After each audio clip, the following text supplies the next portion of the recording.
And we're back. So we were able to transform Bob Huang into Cyrus. So welcome. Hello, thanks for having me back. I'm excited to Yeah. commentate another exciting match. Yeah, awesome. Yeah, you're here for the start of the day and you're here to end the day, right? Yep, been here all day, just watching, waiting. Yeah, awesome. So let's get to the bracket first. Great. So, you've been here from the beginning, so run me through what happened so far. Yeah, so we had Phil play Julian, and then Julian won. Kind of the same story that Phil had later on against Autumn, with just kind of awkwardish draws against a Delver deck that had consistent good draws. And then we had Bob take down Autumn in what was a really close, exciting match with really well played by both players. And then had another pretty close match of Julian and Bob, and then Julian was able to emerge from that. I think both. I don't know. There's been lots of really great Magic play tonight. And then the losers finals is going to be happening now. So that's Bob versus Autumn in a rematch. So Bob was able to take it down last time, but it was super close. So I could see it going either way this time. Yeah, it's definitely partially play draw dependent, and I'm not sure how many lessons were necessarily learned from the match, being that like Bob knows a lot about the depths deck, Autumn knows a lot about the Rug Delver deck. So I consider them both kind of like experts with their respective archetype. So we'll see how it goes. So let's get to the deck list. Great. So Rug Delver, we've seen it all night. Kind of stock with some newer additions. So key components in this matchup seem to be the Wastelands. The Force effects and the soft counters can be good at trying to prevent Bob from going too fast. But overall, Wasteland, Brazen Borrower, and we saw Hexdrinker actually do really good work of producing a clock that being unblockable in the last turn, getting through a Merit Lage that could be produced on the last turn, could be pretty relevant. Yeah, the protection from everything clause is comes up, because like part of the Dark Depth strategy is it's like it makes a 20/20, but obviously that does not win that turn. But the fact that a 20/20 can block for the turn before you swing for lethal is often so relevant against, and it has flying, so you block Delver of Secrets, you can block a Tarmogoyf, whatever. I mean, 20/20 is gonna be bigger than anything, but kind of has like that true name role where it's able to swing out, but you don't need to invest 3 mana. And needing to invest all of that mana in the mid game is kind of dangerous against steps, because that often means tapping one of your wastelands since you just don't have that much mana. So in the sideboard too, we have some good cards like Submerge should be an interesting sub game, because those like the Dark Depths decks are able to play around Submerge by sacrificing their forest to crop rotation or just not playing a forest. But it's not easy to do that. But also, Autumn has 2 crop rotations and a Karakas, so it does seem like their deck list is set up pretty well to beat Dark Depths, but it's going to be close. Yeah, I feel like in game 1 it's slightly more play draw dependent, but I usually give the edge to depths. But in the post board games, I like Delver's side of the matchup more. And then I guess obviously we should look at Bob's deck list now. So yeah, so just seeing the like once upon a time is bring Elvish Spirit Guide. It's sometimes in the deck, sometimes not, but wanting to have that critical threshold of relevant cards to be able to hit off of once upon a time. And then the rest is pretty stock at this point, I'm pretty sure. Yeah, it's interesting to see 2 Mox Diamonds, or maybe what got cut for the 2 Elvish Spirit Guides. And then some Sylvan Scryings got shaved, it looks like, to fit the once upon a times. But yeah, 4 Abrupt Decays, 4 Thought Seizes. It does. And then one thing nice about the Elvish Reclaimer is that if it comes to 3/4, I believe the 3/4 body is actually pretty relevant. And then Vampire Hexmage having first strike's relevant, and then Bob's bringing in 4 Tarmogoyfs. You have Plague Engineers, maybe so even like some Lilianas. So you're really able to kind of transform into more of a mid-range deck that is always threatening a combo, which is pretty powerful, as we've seen with other mid-range combo decks in Magic's history.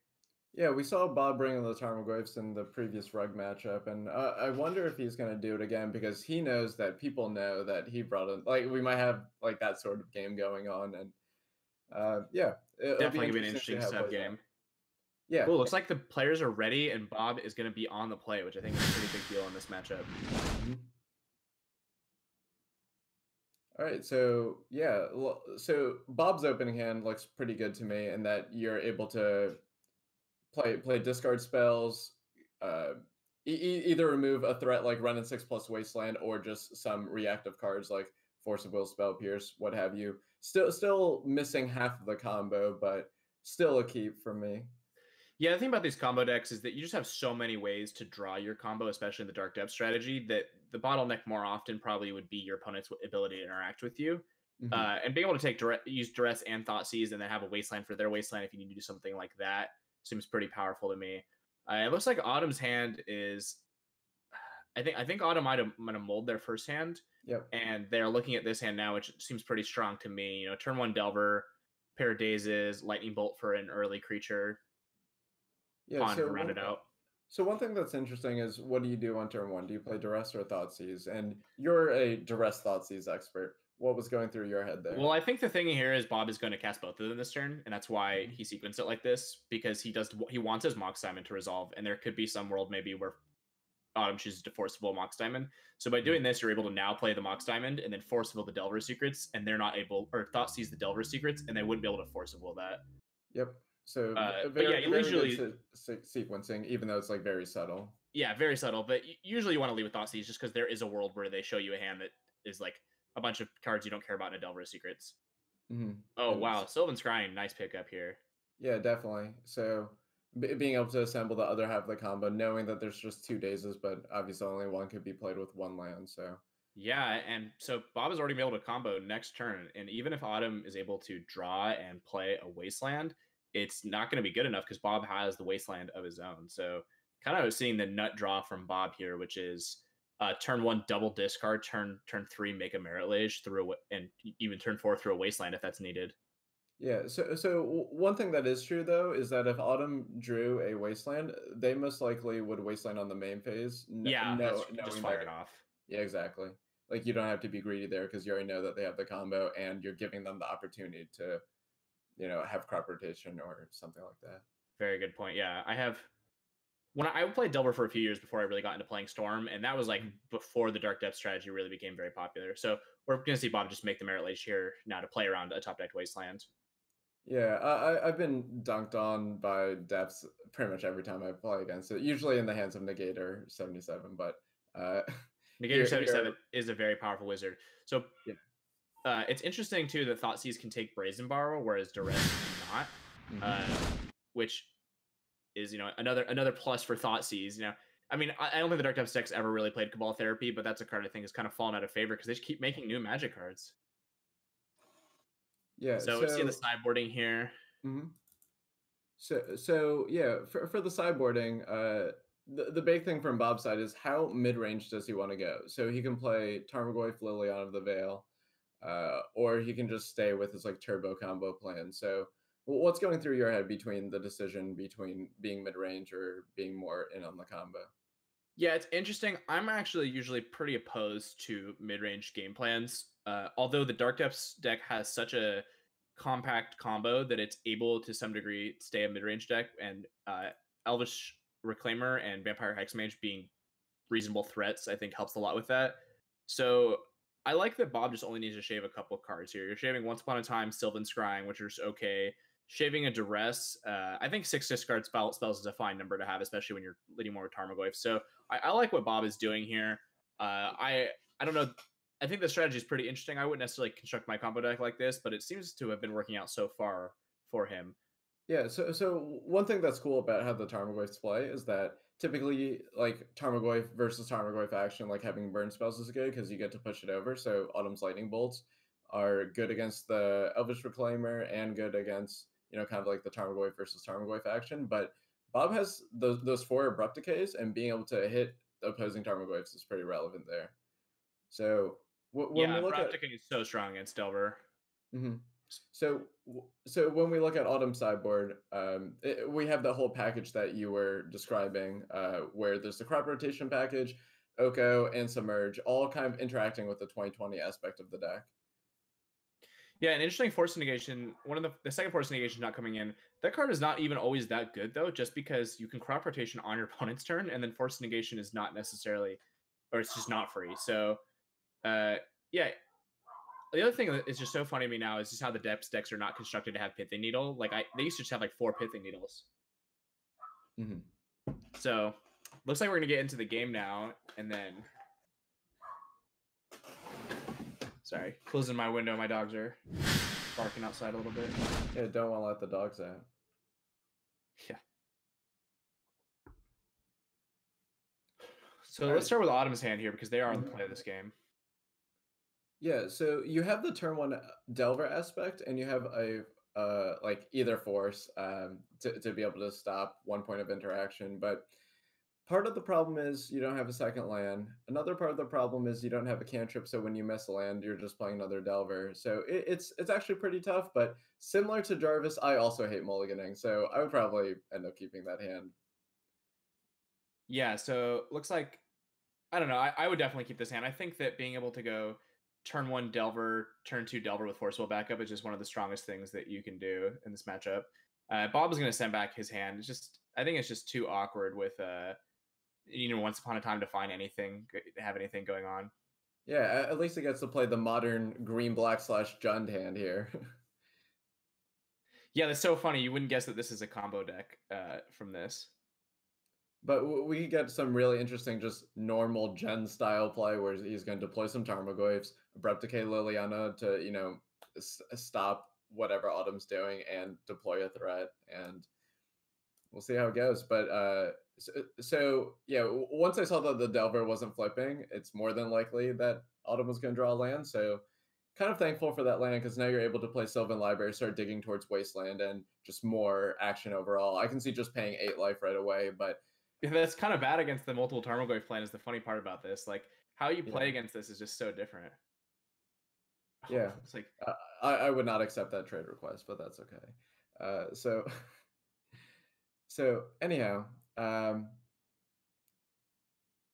so from Autumn's point of view, you can either play Sylvan Library or you can play another Delver of Secrets. So the advantage playing the Delver of Secrets is it's higher probability that you're able to flip at least one of them, because when you fail, you're able to crack your fetch and search with the other one. And you can see Autumn kind of putting an emphasis on the clock A, but B, they've played against Bob before, knows that Bob has Tarmogoyf, and then having both of your Delver flips, like, is very important against Tarmogoyf. Yeah, I think especially with Force of Will, when your opponent led on just a basic land, no Mox Diamond or anything, or they could be sandbagging the Mox Diamond. I think that their play is correct, where you just slam both Delvers and you get to use that fetch line for that turn to more likely flip one of them if one doesn't flip, and then the Sylvan Library is their next turn, but you still have the Force of Will to kind of weather the storm for this one turn. Bob's just going to throw out an Abrupt Decay. He doesn't want to get killed by these Delvers.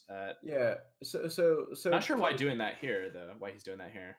Well, instead of playing the Goyf or the Liliana, or do you mean? Well, rather than just doing it in the upkeep, I don't know if Autumn maybe has Veil of Summer in their deck list, and that could impact it. But I don't think Veil's in the deck list, and then B, you also give them an extra scry, yeah, the extra scry comes into play. Yeah. You're good point. I guess it doesn't really necessarily matter because he doesn't have 2 fetch lanes in play, but yeah, I think with just 1 fetch line, you're supposed to wait there, just in case you maybe see the second card that they would draw. Because if Autumn does not flip the first Delver and then reveals the second one, because it's the same information, but also it just depends. I mean, it's such a small thing, so able to pick up a Wasteland here naturally, which is pretty nice. Yeah, but coincidentally, Bob just has Mox Diamond and 2 basics in play. So for the Jund style plan, the Wasteland isn't looking too hot. But if 2020 plan ever comes up, it's pretty good there.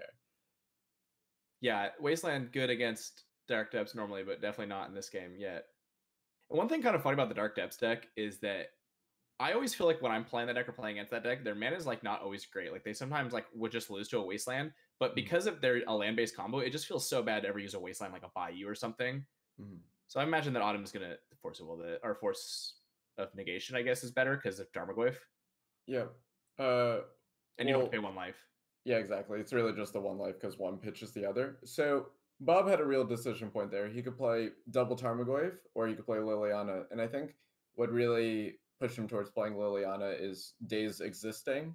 So like getting one of your Tarmogoyf's days feels kind of bad. And if you just play 1 Tarmogoyf this turn, you also feel kind of bad that you're not playing 2 Tarmogoyfs. But especially since there hasn't been an opportunity for Autumn to really use days yet. Yep. Although now the Bayou's probably just not going to get Wasteland, and I can't imagine that play's going to happen. But I think Autumn's in a pretty good position here with Yeah, Sylvan like Library going. right, like the upshot of the decay play into this Liliana play versus trying to develop some Tarmogoyfs makes it such that the library can just pay 8 life, and then now you're digging so much deeper every turn. But one consideration that I did forget about in this post-sideboard element is submerge. So if you ever played a Tarmogoyf, you could just get time walked, which is pretty bad. Yeah, I can't imagine Bob is going to be able to win this game. I mean, maybe because the thing is, this Delver is so likely to flip from this Ponder, so it's like maybe you draw Thoughtseize or Duress, you Duress the Submerge, play a Tarmogoyf. Well, so You're still not really winning that. You're just not winning that race is the problem. Well, keep in mind that Autumn paid 8 life, and Tarmogoyf is now 4 or 5 because they're sorcery. So just the 4 usual suspects. So being able to play potentially 2 Tarmogoyfs next turn. So imagine the scenario where Autumn wastelands the Bayou, Bob draws a land. There is no days in Autumn's hand. Now we deploy 2 Tarmogoyfs. Sure, the Submerge sets it back a turn, but you're not doing that terribly. But the third Delver of the game, second on board, and with Sylvan Library, meaning that this Delver's probably going to flip, makes this a 2-turn clock, which makes it a lot harder for Bob. And then Ponder no shuffled, yeah, so we're almost certain this is going to... I mean, the thing, Bob does have 4 Abrupt Decays in his deck. Like, he could just draw Runner Abrupt Decays, and the Sylvan Library is just so... You're so much better at being able to find a threat with Sylvan Library. Interestingly, Autumn decided that the mana was not bottleneck at all there and rather just leave it both wastelands, which I think is pretty respectable. There's not that many plays this deck can make on 4 mana that it wouldn't make on 3, I guess, and you'd rather have the wasteland for Dark Depths. But with 2 wastelands, I might have maybe fired one off, but I think it's just almost never correct to wasteland by you against depths, especially with 2 lands and a Mox Diamond play. Well, so another factor was that it was Liliana that was played last turn with Mox Diamond up, so a card in Bob's hand could just be Crop Rotation, and you're giving him the free card out of it. Yeah, very good point. So Delver flips to Ponder here. Yeah, and even at this point, if Bob found an Abrupt Decay, it wouldn't be good enough because of the Lightning Bolt that is in Autumn's hand. Yeah, so definitely want to be a little bit mindful of the life total. Like, you are statistically likely to win with that Lightning Bolt in your hand, even if one Delver gets answered. There's no, like, engineered explosives coming from Bob's deck. So I'm hard-pressed to find a way that Bob's going to claw back into this one, but we'll see what the draw step yields, or if he even gets a new draw step. But if he does get Submerged, he can always crack the fetch, because Tarmogoyf won't do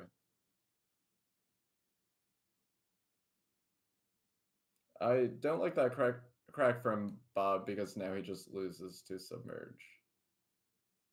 Yeah, fetching to Thin, I think, is probably a lower probability than playing around Submerge.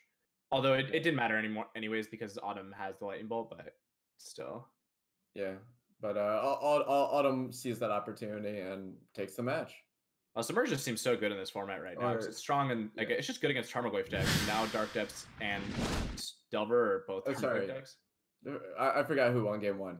We're going to game 3, which is even better. I was about to be sad that was the last game, but it's not. So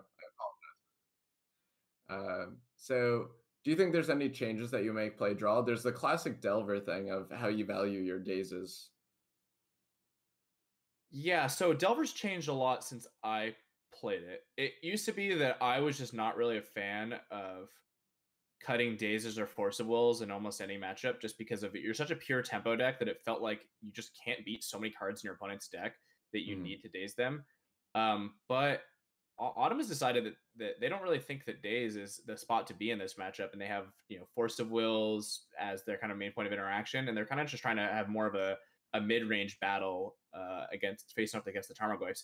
But kind of the problem I think is that the Tarmogoyfs on Bob's side are backed up by Merit Lages, so rather than Delvers and Planeswalkers, although there's Liliana Planeswalkers. So I get scared playing Delver without all my days. But the thing is Bob is probably going to respect them to some degree anyways. And now Autumn is on the draw, so days can be a lot less effective.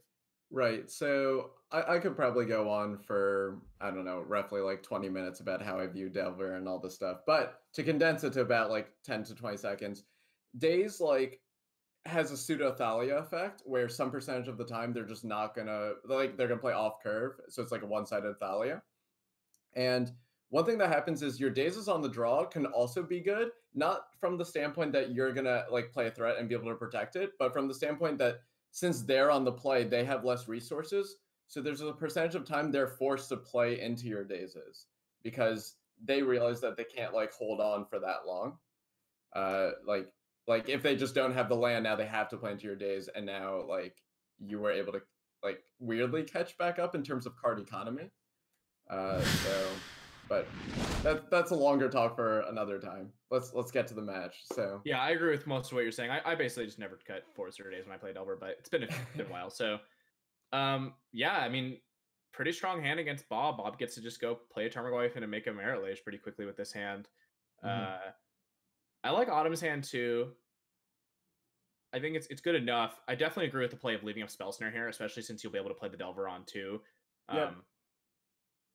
Yeah, so just being aware that there's Vampire Hexmage, Tarmogoyf, and I guess Once Upon a Time, but and Sylvan Scrying. And Sylvan Scrying. Although we know the Sylvan Scrying got cut, but I don't think Autumn doesn't know that, obviously. Yep. And so this kind of harkens back to the open deck list thing that like what Phil was playing. I wonder how much equity you get from just playing a single Stifle in your Rug Delver deck. Oh yeah, like the old Tom Ross strategy, just a million one-ofs. Yeah, but and with open deck list. So Bob is a little spell light here, and since Autumn didn't have a turn 1 Delver, I think that it's like pretty reasonable to not play a Tarmogoyf here because you just don't really need for days to be a card. But then that kind of looks like a genius move on Autumn's part. If Bob is going to play around stays here anyways, it's like suddenly you don't have it in your deck and it's so good. Yeah, it's the percentage time Thalia effect. Where your opponent just chooses to play around it, even though you don't have it. But Bob is kind of trying to, like, if he draws a discard spell, he can see what's up, so he can, like, 2-spell next turn if he draws a discard spell. So it's respecting both Spell Snare to an extent, and definitely respecting days. But so it could be possible be almost sure. I feel like whenever someone plays a Delver on turn 2 against me, I'm almost always just so sure that means they have a what do you call it? Spell Snare. Like a spell snare or a spell pierce or something. Yeah, definitely a common play pattern, which kind of speaks both ways sometimes, right? Like if you're the one that's enticing that type of game, do you want to induce that type of game when you don't have the Delver in your hand too? Here, it turns out Autumn did have the Delver, so like this play makes sense, but you know, just kind of some funny interplay there too. Like what if the whole goal is to play this Ren and 6 on an empty board for whatever reason? Like, yeah, I think Delver leads to the best games of Magic. Just because playing around all of their different suite of spells, interactive spells, I find to be really interesting. Like one thing cool about Spell Pierce and Spell Snare is your opponent plays around days, and then you super punish them for taking a whole turn off by making them either pay 2 more or countering their 2-drop. And it's like suddenly it just feels like a huge mistake that you did that. Yeah, like I think I might have registered Counterspell in my Delver sideboard more often than any other Delver player because I'm aware of how days plus Counterspell pays out. Yeah, exactly. I have definitely registered 1 Counterspell in Delver before. It's nice when you want to kind of transform into the mid-range panel, which I didn't love to do, but there are some metas where you just had to. So if you're Bob here, what do you think about just snapping off a Wasteland? Yeah, I'm gonna do it, especially with the second Wasteland. So the reason why you wouldn't do it though is because you want to be able to play a Hex Mage to play around days and then play Dark Depths next turn. So that's a strike against it. And if he didn't do that, I'm sure that's what he has in mind. Yeah, so I think that it was pretty close. I think I would have done it, but just from the mana constraints of Bob's side, it's like reasonably close. So Ren and 6 coming down here. Autumn will survive at least another turn because they do have this Force of Will for the Vampire Hex Mage. Mm-hmm. But then Bob is going to be able to make a Merit Lage again on the following turn. So Autumn's going to be put to the test. But with a cantrip here, a Ponder to kind of dig deep, we'll have to see. So one other factor about why you wouldn't want to Wasteland is like, you know that these Delver decks don't play Taiga, so if they want to get a third land that makes mana, that like you can Wasteland them off of a whole color if you wait. That's a really good point, yeah. So what you're saying is everyone should be playing 1 Taiga. What I'm saying was there's a time where people are playing Taiga. I know Caleb Durward was like very much advocating it, and just like in very old lists, like yeah, I don't know when Daryl won the Open with Kurt Apes, if Daryl had Taiga in his deck. Yeah, I think he had a Taiga. Some Grixis Delver list would play Badlands, Yeah, but now we're at the point where people are playing Fire Islet and the blue-green Library. cycling one. Yeah. Yeah, the Horizon lands are definitely interesting, and that's some interplay with Ren and 6. So, do you think there's ever a world where you don't play the Dark Depths first year just in case this somehow resolves because of that? Yeah, it depends on what Bob wants to do. So maybe, so imagine if from Autumn's side they only have, say, like Submerge, Force of Will, something else. Like there could be a world where when you sequence it like this, when they have Submerge, they can think a certain way, but then you can play your Thoughtseize afterwards and then take the Submerge, and you're like, ha, got you, type of thing. There's actually a lot more play to that, and if I could pause the game and just like go over it, I would. Yeah, but these have been some really good matches tonight that would be fun to analyze. So Yeah, Delver flipped to Force of Will, I believe, or no, that's the graveyard. What card did Delver flip to? Oh, another Brainstorm. Okay. Well, yeah, there's no shuffle effect, right? And it went straight to draw step. Oh yeah. I just wasn't sure if Autumn was maybe pausing in their draw step, considering if they didn't want to draw that card. But yeah, it makes sense. It's in their hand now. Yeah, makes it a lot easier. But yeah, so like it's one of those like they know that I know that they know type of thing. Like when I play the Dark Depth, I'm telling them like this Hex Mage is super good. Yeah. But from Bob's point of view, the Hex Mage doesn't matter. I get to 2 for 1 you when you Force of Will this, and I have this Thespian stage all ready to go. Oh, there's the Wasteland, which is pretty nice. So I think Autumn's pretty incentivized to not snap off the Wasteland right away, right? Well, but if they don't, then like the Thespian stage spells game, right? Because you can just or like barring drawing like a Submerge in like the amount of time, because you're able to Wasteland their Wasteland. When they go to Wasteland my Dark Depths, then I can stage my Dark Depths and I still 20/20.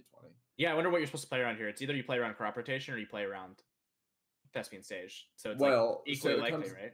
It comes down to that sequencing in the previous turn, actually. So if you know that since Bob chose to play Dark Depths and then play Hex Mage, was he really only trying to play around Double Days, or is he trying to induce something like, I want you to counter this Hex Mage because I have Thespian stage? So Autumn being very seasoned, MPL player, I'm sure they can attempt to sniff this out, but it's like, it's pretty difficult. Like, and this is like where Legacy experts like shine. Yeah, this play is a little too hard for me. I don't even know what I would do here from Autumn's side, but it's gonna be interesting to see because it's like we're a little biased, obviously, just having the information. So it's hard for me to even really put myself in their shoes and really think about it.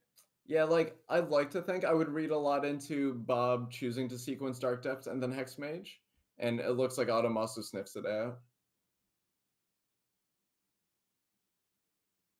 Good play on Autumn's part. And then draws the Vampire Hex Mage. So yeah, now suddenly Bob is not really in a great position. We just have 4 cards that want this Dark Depths, and now we don't have a Dark Depths. Yeah, kind of always the problem with the Dark Depth strategy is you have more A's than B's, but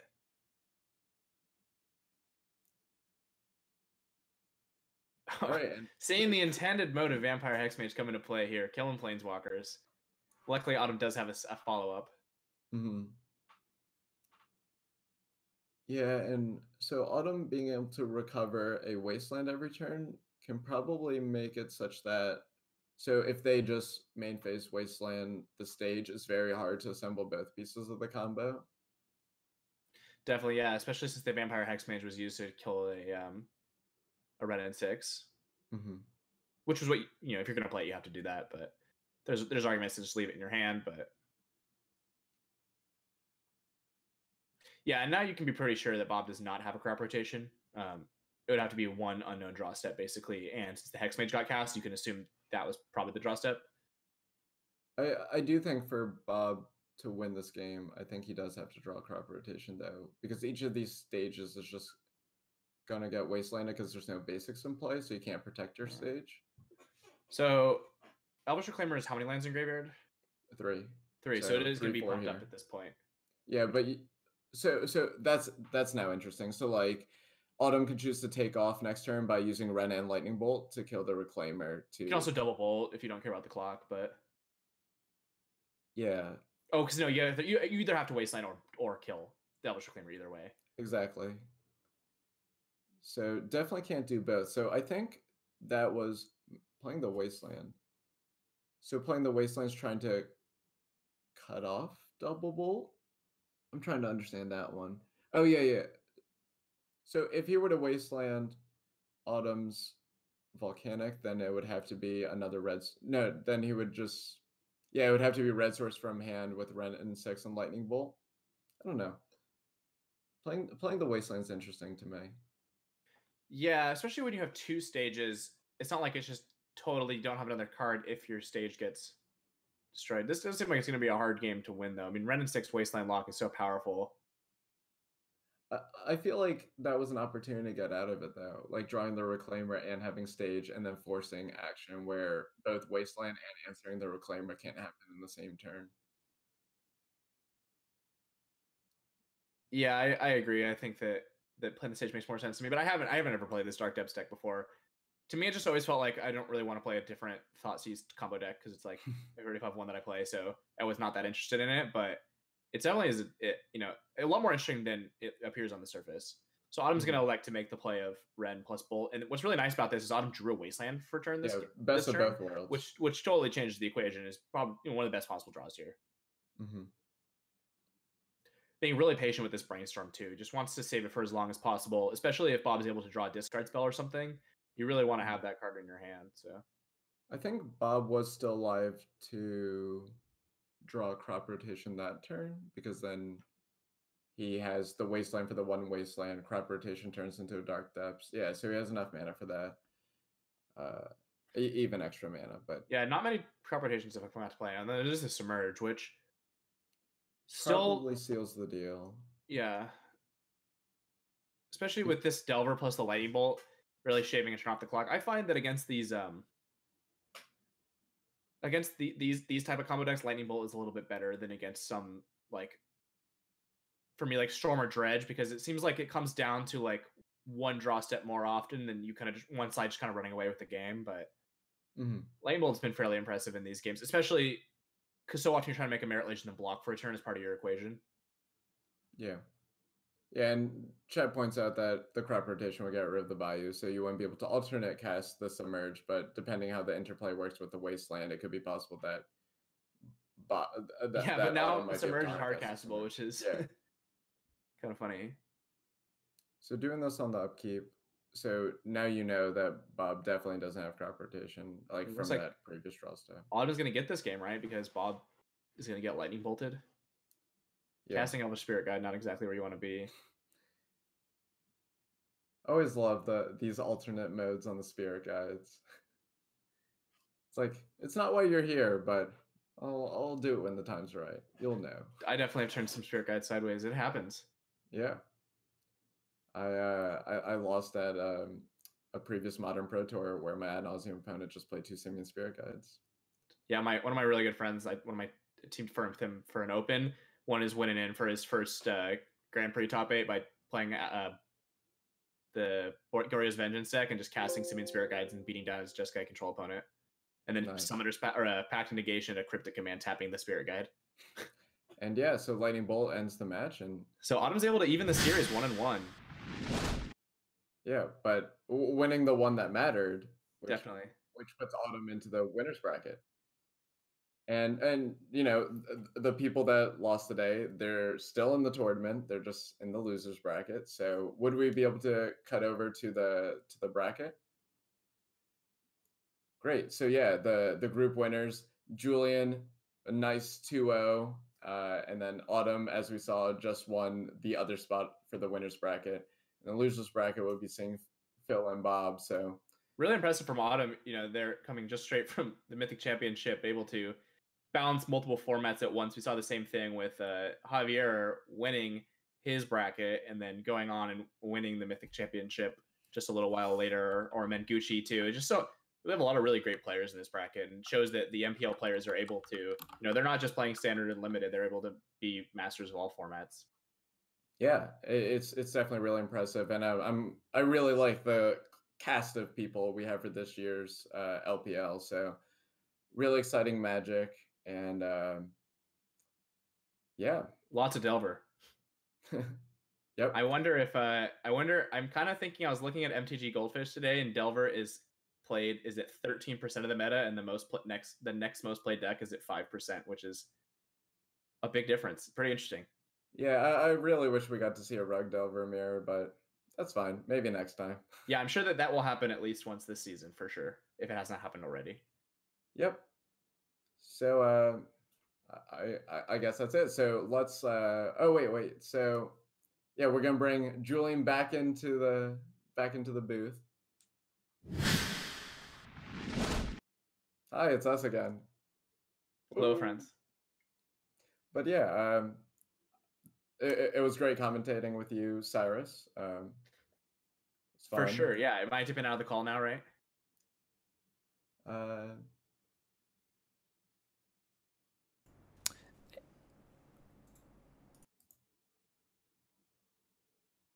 right. Hello, I'm here. Sorry, loud audio. Really loud audio. Yeah, one of you guys can leave. Julian here's got some news updates for the next few weeks. Hello, Julian.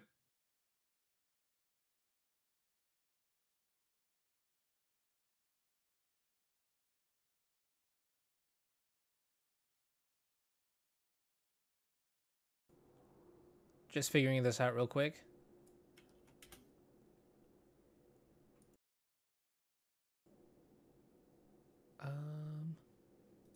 Is it on my end? Nope, it's not on my end. Test. Hey. Okay, people. Hey, I'm back. Hey guys, how's it going? Thank you so much for commentating the match, everyone. Like, not only you, but especially you, because I just watched you and I still got hold of you. I'm coming on quickly because I got some news. First of all, I really want to thank Anorak for streaming this tonight. Everybody playing this, you guys commentating, it's awesome. Like, sitting here and getting to see the show that we've been working on for a month and seeing this all come together, and people actually coming in and watching this. You're the best. You're absolutely amazing. And we got something for you, the viewers, because you can actually also win in this league. We got 16 amazing players in this league, but we've got at least 4 people, maybe more, who will actually also win big in this league. Because what we are going to have, and it's going to be live on Friday on itsjulian.com. Itsjulian.com on Friday. It's the Legacy Madness Bracket Challenge. We had a similar thing last year. It was kind of impromptu, like we had a 24-hour sign-up period where you could predict the playoff bracket. And the playoff bracket is going to be put together in the next 2 days because our MPL players, they're pretty busy. They have to win a tournament over there, become a world champion over there. And we're going to put together the bracket. And on Friday, starting Friday up until Wednesday, when we start with the first round of the playoffs, you can submit your bracket, your Legacy Madness bracket. I think in the US they call it March Madness or something, where you can predict some sports tournaments. We're doing the same for Legacy, and I think we're pretty much the only place where you can do that, and we're going to have amazing prizes. They're going to be out on Friday. Last year, we gave away 300 bot credit tickets for Cardboard. We're looking to do something similar this year. And on top of that, if you're really bad at predictions, if you really, like, every player you touch turns to,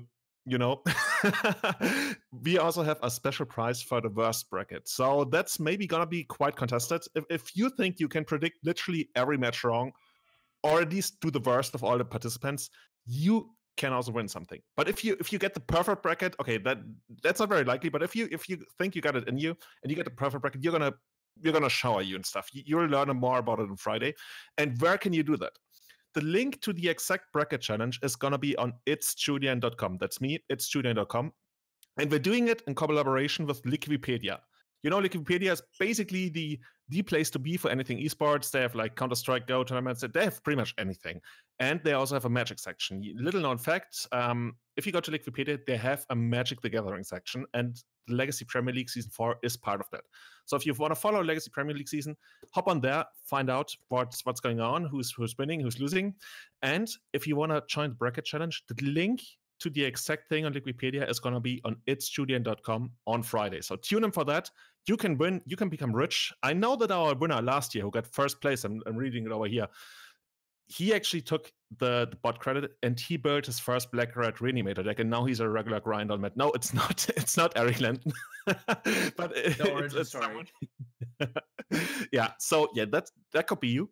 Check out itsjulian.com on Friday for the Legacy Madness Bracket Challenge. I'm really excited for that.